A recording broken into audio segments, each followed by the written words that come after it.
Welcome to this explainer. Let's jump right in with what I like to call the great VR paradox.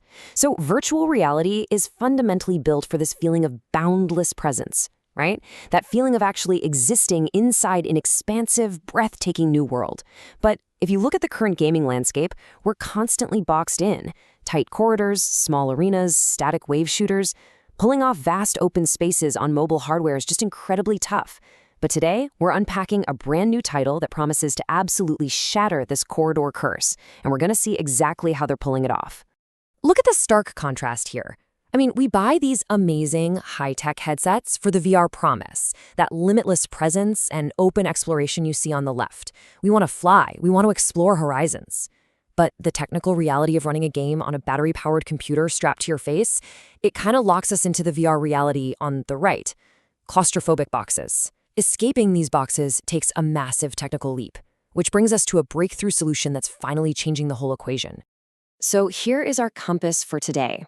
We're charting a course through 5 key areas. First, the promise of the game compass. Second, VR open-world challenges. Third, the exploration gap. Fourth, pushing the Quest 3 hardware. And finally, the future of standalone VR. All right, Section 1, the promise of compass, and this awesome new aerial adventure.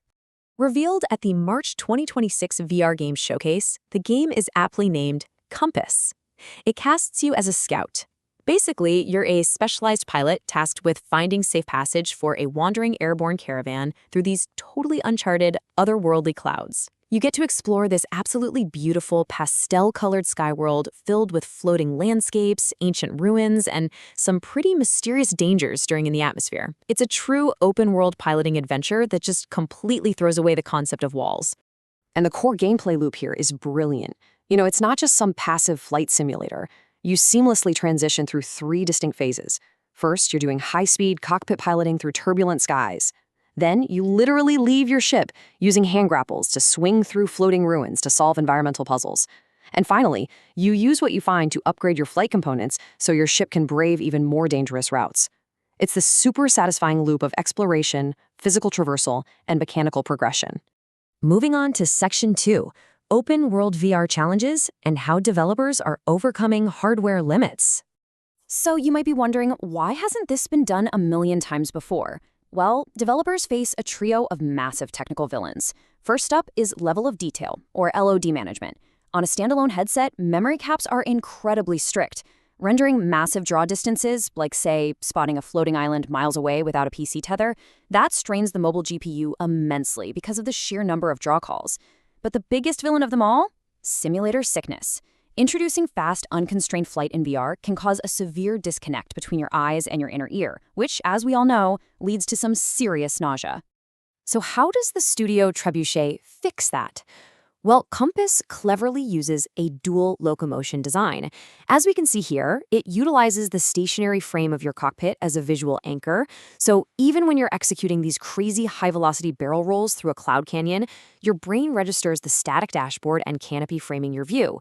This significantly reduces that sensory conflict and keeps your stomach perfectly settled. Let's pivot to Section 3, the exploration genre gap, and how this game finds a brand new niche.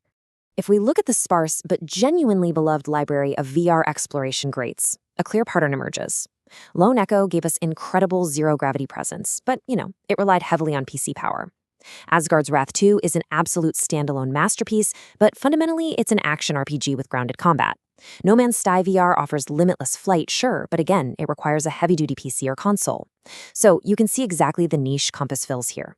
It is a purpose-built, standalone aerial adventure focusing entirely on deep, physics-based flight navigation and swinging traversal, and it's built specifically for wireless headsets. That brings us to Section 4, pushing Quest 3 hardware and optimizing these open worlds.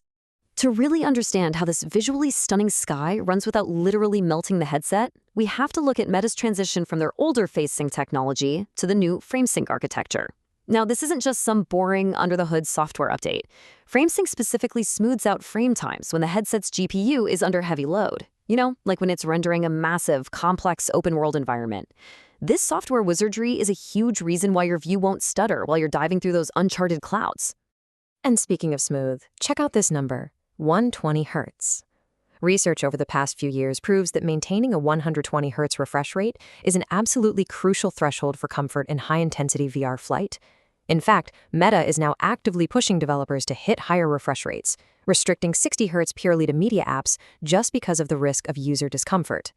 Hitting this performance target ensures that the fast-paced aerial maneuvers in Compass feel incredibly thrilling rather than nauseating. When you combine that smooth performance with the Quest 3's hardware specs, things get really exciting. The pancake lenses are the real heroes here. They eliminate those old, annoying God rays and provide that essential edge-to-edge clarity. And with a 2064 by 2208 per eye resolution, you really need those lenses to spot distant floating islands out of the corner of your eye or just to quickly glance down and read your ship's analog gauges. Oh, and for those playing the PCVR version, the ability to push render scaling up to 1.7x makes this world look unbelievably sharp. Finally, Section 5, the future of Standalone and its limitless potential. The momentum for this one is building incredibly fast. From its reveal at the VR Games showcase in March, Compass is rocketing toward a May 28th release on MetaQuest and SteamVR, with a PlayStation VR 2 launch coming a bit later. It really stands as a powerful showcase title for what standalone VR can do when it's designed with real ambition. It proves we no longer have to settle for that corridor curse we talked about earlier. With smart design like visual anchoring and leveraging new hardware rendering tech, expansive worlds are finally possible right out of the box. So as we look out over this stunning golden hour biome, I want to leave you with a question to think about. What type of open world would you most want to explore in VR? Are you looking for high fantasy, deep sci-fi, realistic nature, or maybe something completely different? Let that spark your curiosity as we watch the VR landscape finally open up and expand past its traditional boundaries. Thanks for joining me on this explainer, and keep exploring.